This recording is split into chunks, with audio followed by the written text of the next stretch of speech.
Gracias por la invitación. Me alegra estar con ustedes y también estar con el coro de la Iglesia Nueva Jerusalén. Nos gusta cantar y nos gusta también estar en otras iglesias cantando. Le agradecemos la invitación y rogamos a Dios que les bendiga grandemente, que les prospere en este aniversario que está comenzando y que, como es su promesa, cada día añada los que van a ser salvos en esta congregación. Les voy a invitar a que, si tienen sus Biblias, las pueden abrir, pero permanezcan sentados, ¿ya? Hebreos capítulo 2. Hebreos capítulo 2. Voy a leer 3 versículos de este capítulo. Hebreos capítulo 2. Voy a leer el versículo 1, el versículo 2 y el versículo 3. Si los tienen, sigan la lectura, pero desde sus asientos, para que no se cansen. Escuchen ustedes. Hebreos capítulo 2, versículo 1 al 3. Por tanto, es menester que con más diligencia atendamos a las cosas que hemos oído, porque acaso no nos escurramos. Porque si la palabra dicha por los ángeles fue firme, y toda rebelión y desobediencia recibió justa paga de retribución, ¿cómo escaparemos nosotros si tuviésemos en poco una salvación tan grande, la cual, habiendo comenzado a ser publicada por el Señor, ha sido confirmada hasta nosotros por los que oyeron? Vamos a orar antes de continuar. Te damos gracias, Padre. Alabamos en primer lugar tu nombre, te glorificamos, te bendecimos. Te agradecemos también porque podemos estar juntos, hermanos de distintas iglesias. Gracias porque podemos alabarte en la comunión de los santos. Te pido especialmente que tu gracia sea sobre mí en este momento para poder enseñar tu palabra y que tu palabra pueda tocar profundo los corazones de aquellos que todavía no son hijos tuyos, que el Espíritu Santo pueda hacer la obra de salvación en aquellos que no tienen sus cuentas arregladas contigo, Padre. En nombre de Jesús te lo pido. Amén. Amén. En estos versículos que leí hay una aseveración central, y es esta: ¿cómo escaparemos nosotros si tuviésemos en poco una salvación tan grande? Lo central de ese texto es que la salvación es grande. La salvación es grande, y como es grande, si alguien la desprecia, está en problema.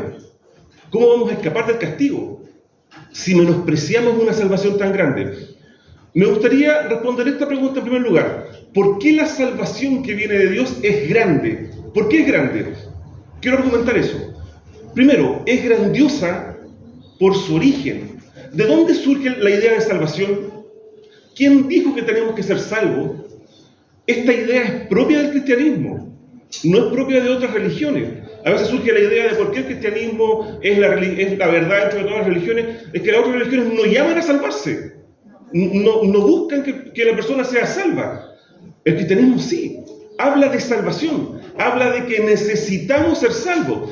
¿Quién dijo que tenemos que ser salvos? El versículo 3 lo dice. ¿Cómo escaparemos nosotros si tuviésemos en poco una salvación tan grande, la cual, habiendo comenzado a ser publicada por el Señor Jesús, ha sido confirmada hasta nosotros por los que la oyeron?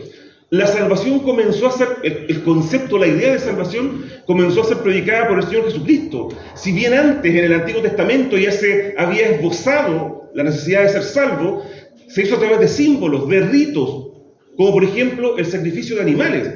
Pero con la venida del Señor Jesús, todos esos símbolos se cumplieron en Él, porque lo prefiguraban. El Señor Jesús reveló cuál era el estado espiritual del hombre y la necesidad que tenemos de ser salvos. A Nicodemo le dice: si no naces de nuevo, no vas a ver, ni vas a entrar en el reino de los cielos. Antes nadie había dicho eso. De hecho, el concepto de arrepentimiento empezó a ser predicado por Juan el Bautista. Juan el Bautista, el antecesor del Señor, decía: arrepentido. Y llegaban a él los judíos y decían: ¿pero qué estás hablando?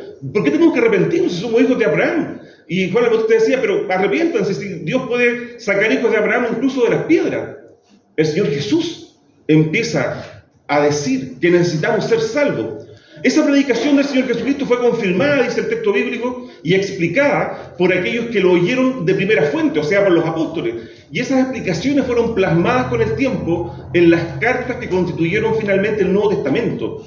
Entonces, el concepto de salvación no tiene origen en la invención humana, sino que fluye directamente de Dios y de su Hijo Jesucristo.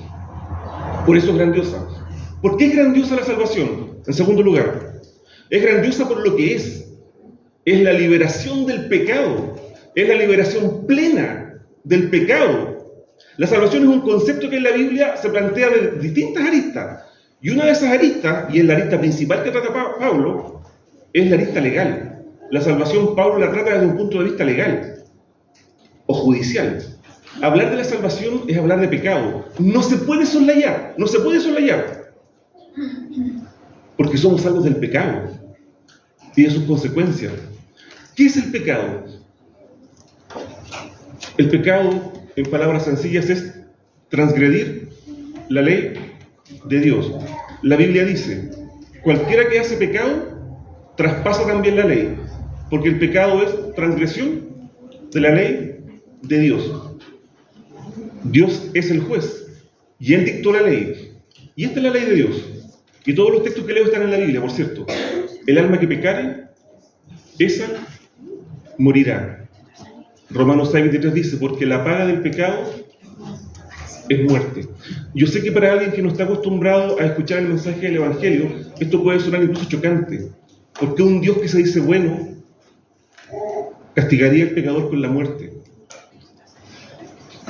Porque Dios es infinitamente santo. Dios santidad no congenia con el pecado del hombre. Dios nos creó en un estado de santidad, con voluntad. Y el hombre, cuando digo el hombre me refiero a la raza humana, escogió pecar. Y ese pecado nos separó inmediatamente de Dios. ¿Qué muerte trae consigo el pecado? Obviamente no es la muerte física, porque todos somos pecadores y seguimos vivos. Está claro que no se refiere a la muerte física. El pecado produce muerte espiritual, la muerte eterna, la separación eterna del hombre de Dios y el confinamiento en un lugar que la Biblia llama el infierno. Algunos cristianos hoy día niegan la existencia del infierno, pero aunque el infierno no existiera, afirmación que es antibíblica, por cierto, el solo hecho de estar separados y excluidos eternamente de la presencia de Dios ya es terrible per se, ya es terrible por sí mismo. Porque aquí en la tierra todos, buenos, malos, creyentes e incrédulos, todos reciben y disfrutan de la presencia de Dios, en un sentido restringido, por cierto. Todos, incrédulos y creyentes, disfrutan de su amor, de su misericordia, de su provisión. El sol, dice la Biblia, sale para los buenos, para los malos. La lluvia cae sobre justos e injustos. Podemos vivir en sociedad, podemos establecer leyes que propenden al bien, porque el mal está contenido en cierto sentido. Eso en teología se llama la gracia común. Pero en la consumación de los tiempos, los pecadores impenitentes serán condenados y excluidos definitivamente de la presencia de Dios y de los beneficios que trae consigo la presencia de Dios. Preguntémonos acá, ¿quiénes son pecadores y por lo tanto merecen la muerte? Alguien dirá, bueno, yo quizás no estoy en la categoría de pecador, porque soy un buen padre, soy una amorosa madre, yo soy una persona ética, moral. El que está al lado mío es pecador. El mentiroso piensa que el que roba es pecador. El ladrón piensa que el violador es pecador. El violador piensa que el pedófilo es pecador. Y así todos se van tirando la pelota para no quedar como pecadores. La Biblia es enfáticamente clara en decir que todos, sin excepción, somos pecadores. Romanos 6:23 dice, por cuanto todos pecaron y por eso están destituidos de la gloria de Dios. Romanos 3:10 dice, como está escrito en el Antiguo Testamento, no es justo ni aún uno. Romanos 5:12 dice, así como el pecado entró en el mundo por un hombre, por Adán, y por el pecado la muerte, y la muerte así pasó a todos los hombres, pues que todos los hombres pecaron. Y la ley de Dios se cumple. Nos guste o no, lo queramos creer o no lo queramos creer. En nuestro interior todos aceptamos que transgredir las leyes debe traer consigo una sanción, un castigo. De hecho, la sociedad, a lo menos en Chile, se queja de la llamada puerta giratoria, es decir, de que los delincuentes, aquellos que transgreden las leyes, quedan sin sanción por parte de la justicia. Pero eso nunca va a pasar en el caso de Dios, porque Él es el juez justo. Él va a hacer cumplir su ley. El alma que peca, morirá. habiéndose cumplido la pena, queda saldada la deuda. El problema es que la pena del pecado es la muerte eterna del pecador, la muerte eterna. O sea, nunca vamos a poder por nosotros mismos pagar la deuda que tenemos con Dios, porque el castigo es la muerte eterna, o sea, la muerte que nunca se acaba. Es imposible que podamos pagar el castigo de nuestros pecados. ¿Hay alguna solución ante este panorama? Quizá hay una: que alguien muera en lugar del pecador, para que la deuda quede saldada y el pecador viva. ¿Pero quién querría morir por mí? ¿Alguno de ustedes querría morir en mi lugar? Ninguno. Y aunque alguno quisiera morir, no puede, porque el único que podía ser castigado en nuestro lugar y morir por nuestros pecados era el juez que dictó la ley. Si cualquier otra criatura se hubiese ofrecido para morir en nuestro lugar, hubiese sido una injusticia por parte de Dios, porque la Biblia dice que el inocente no puede ser castigado por el culpable. Y si Dios no hubiese hecho nada por librarnos de la muerte, no hubiese cometido ninguna falta, porque solamente se estaba cumpliendo su ley. Y hasta aquí el panorama es muy desalentador. Pero la palabra evangelio significa buenas noticias, buenas nuevas. Y estas son las buenas nuevas: que el amor de Dios se manifestó a la par con su justicia. Y Dios quiso venir, y vino a este mundo personalmente en la persona de su Hijo Jesús, y murió en la cruz, y sufrió y recibió en la cruz el castigo que nuestros pecados merecían. Juan 3:16 dice: porque de tal manera amó Dios al mundo, que ha dado a su Hijo unigénito, para que todo aquel que en él crea no se pierda, sino que tenga vida eterna. Romanos 5:8.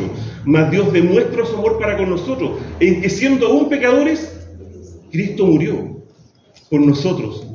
No sé si he sido lo suficientemente claro. ¿Por qué murió Cristo en la cruz?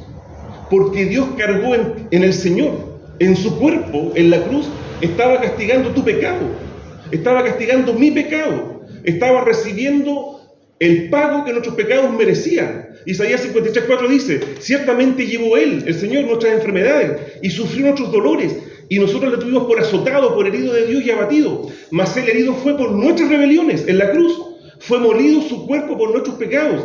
El castigo de nuestra paz con Dios sobre Él, y por su llaga en la cruz fuimos nosotros curados. Todos nosotros, sin excepción, nos descarriamos como ovejas. Cada cual se apartó por su camino. O sea, cada uno eligió vivir la vida que quiso. Mas Jehová cargó en Él, en el Señor Jesús, el pecado de todos nosotros.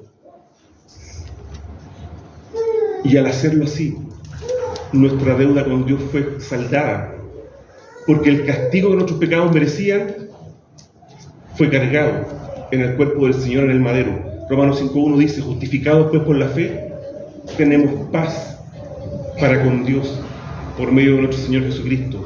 Cuán grande y cuán maravillosa salvación tenemos, sin merecerlo, sin haber hecho nada. Nuestra culpa fue remitida, nuestra deuda con Dios fue pagada. ¿Cómo escaparemos si tuviésemos en poco una salvación tan grande? Tercero, la salvación es grandiosa por el precio que se pagó por ella. Es grande por el precio que se pagó por ella. Nuestra salvación tuvo un costo: la muerte de nuestro Señor y Salvador Jesucristo. En teología eso se llama redención, y el verbo es redimir. Redimir significa pagar un precio, comprar, en palabras simples. En la antigüedad, porque ese verbo fue tomado del comercio griego, en la antigüedad eran redimidos los esclavos o los soldados que eran capturados en batalla. Nosotros no pertenecíamos al Señor Jesucristo, pertenecíamos al reino de las tinieblas, éramos esclavos del Dios de este siglo, estábamos bajo la potestad de Satanás. Y Cristo nos redimió, nos compró, pagó un precio por nosotros. 1 Corintios 6:19 dice: ¿o ignoráis que vuestro cuerpo es templo del Espíritu Santo, el cual está en vosotros, el cual tenéis de Dios, y que no sois vuestros, no nos pertenecemos? ¿Por qué? Porque comprados sois por precio, redención. Glorificad pues a Dios en vuestro cuerpo y en vuestro espíritu, los cuales son de Dios. 1 Pedro 1:18 dice: sabiendo que habéis sido rescatados de vuestra vana forma de vivir, la cual recibisteis de vuestros padres, no con cosas corruptibles como oro o plata, sino con la sangre preciosa de Cristo, como de un cordero sin mancha y sin contaminación. La salvación tuvo un costo inconmensurable, o sea, que no se puede cuantificar, y ese costo fue la muerte del Señor Jesucristo, los sufrimientos y la muerte de Jesús en la cruz, ¿cómo escaparemos nosotros si tuviésemos en poco un tan alto precio pagado por nuestro rescate? Y aquí me dirijo a los cristianos. Pero en la práctica menospreciamos la salvación. En la práctica menospreciamos el costo que tuvo que pagar el Señor. ¿Y en qué se nota? Se nota en que no actuamos como siervos, no actuamos como si alguien nos hubiese comprado, sino que nos autodeterminamos, imponemos nuestra voluntad a la voluntad de Dios. ¿En qué se nota que la despreciamos? En que no glorificamos a Dios en nuestro cuerpo y en nuestro espíritu. ¿Por qué? ¿Por qué pasa eso? Porque nos creemos valiosos, nos miramos al espejo y nos vemos hermosos, con capacidades, llenos de cualidades, y creemos que valemos cada gramo de precio que se pagó por nosotros. Pero no consideramos que antes de venir a Cristo éramos asquerosos espiritualmente hablando a causa del pecado. Nuestras mejores acciones eran como trapos de inmundicia, dice la Biblia. Estábamos acabados a causa del pecado. El profeta Isaías describe muy bien nuestra condición, Isaías 1:16. Desde la planta del pie hasta la cabeza no hay cosa ilesa, no hay cosa sana en él, sino herida, hinchazón y podrida llaga. Esa era nuestra condición espiritual. En todo nuestro cuerpo espiritual había herida, hinchazón, podredumbre, podrida llaga. ¿Quién querría comprar un esclavo así? Un esclavo lleno de llagas, supurantes. Nadie. Ni aunque nos lo regalaran, no lo aceptaríamos por la repulsión que causa. Sin embargo, estando en esa condición espiritual, Cristo nos amó y pagó un precio exorbitante por nosotros. Romanos 5:8 dice: mas Dios se encarece, Dios demuestra su amor para con nosotros en que, siendo aún pecadores, estando en esa condición espiritual, Cristo murió por nosotros. ¿Cómo escaparemos si tuviésemos en poco una salvación tan grande? Cuarto, ¿por qué la salvación que Dios nos ofrece es tan grandiosa? El hecho que algo tan valioso esté al alcance de todos la hace grande. A pesar de que el precio que se pagó por nuestra salvación es inconmensurable, a nosotros no nos cuesta nada, absolutamente nada. La salvación es un regalo, es por gracia. Gracia es algo que se recibe sin merecerlo. Se recibe por medio de la fe. Efesios 2:8 dice: porque por gracia sois salvos, por medio de la fe. Y esto no de vosotros, porque es un don de Dios, es un regalo de Dios. No es por obras para que nadie se gloríe. La salvación se ofrece gratuitamente a quien la quiera aceptar. Por eso, en el juicio final, nadie podrá justificarse ante Dios diciendo que era muy pobre, o que era falto de instrucción, o víctima de esto o de aquello, porque la salvación es un regalo que se acepta o se rechaza, y la indiferencia es rechazo. Y al contrario, tampoco nadie podrá argumentar que era una muy buena persona, porque la salvación no es por obras de justicia. Tito 3:5 dice: no por obras de justicia que nosotros habíamos hecho, mas por su misericordia, solamente por su misericordia nos salvó. ¿Cómo escaparemos nosotros si tuviésemos en poco una salvación tan grande que se ofrece gratuitamente a quien quiera aceptarla? 5. La salvación es valiosa por el cambio que produce en la vida. Por el cambio que produce en la vida. Pablo dice: de modo que si alguno está en Cristo, nueva criatura es. Nueva criatura significa nueva creación, nuevo nacimiento. Las cosas viejas pasaron, y aquí todas son hechas nuevas. Y yo sé que ustedes conocen personas que antes eran notoriamente malas, ese concepto de bueno y malo yo sé que es relativo, pero que eran personas notoriamente malas, y se convierten a Dios y cambian. Conversión significa simplemente ir hacia allá y me devuelvo en la dirección opuesta. Eso significa conversión. Y la salvación produce eso en el pecador arrepentido. En una segunda parte, y más breve que la primera, me gustaría mencionar la responsabilidad que tenemos, aquellos que somos salvos, en relación con la salvación. La responsabilidad que tenemos para con nuestra salvación. El hecho de que la salvación sea tan grandiosa pone sobre nosotros una enorme responsabilidad. Primero, atender con diligencia al mensaje del Evangelio para no desviarnos. El versículo 1 dice, Hebreos 2, por tanto es menester que con más diligencia atendamos a las cosas que hemos oído, porque acaso no nos escurramos, no nos desviemos. Atender con diligencia en griego significa mucho más, al extremo. O sea, el hecho de que sea una salvación tan grande demanda de nosotros que prestemos atención, mucha atención, que estemos extremadamente atentos al mensaje de Dios. En otras palabras, no debemos ser indiferentes al mensaje del Evangelio, debemos considerarlo con diligencia, repasarlo, meditarlo. Tendemos a pensar que el mensaje de salvación es solamente para los incrédulos y que una vez que se recibe ya no es pertinente para nuestras vidas. Considerarlo permanentemente y con diligencia nos recordará lo indignos e inmerecedores que somos de la salvación, la condenación hacia la que nos dirigíamos y el gran regalo de amor que recibimos por parte de Dios en la persona de su Hijo, Jesús, al darnos salvación. Descuidar el mensaje del Evangelio entraña un gran peligro, porque acaso no nos escurramos, dice nuestra versión. El verbo que para ruego en griego significa apartarse, perder el rumbo. Porque acaso no nos apartemos. La pregunta es, ¿se da esa realidad en nuestras iglesias? ¿Se da esa realidad en nuestra vida? ¿Nos estamos apartando del mensaje que hemos recibido?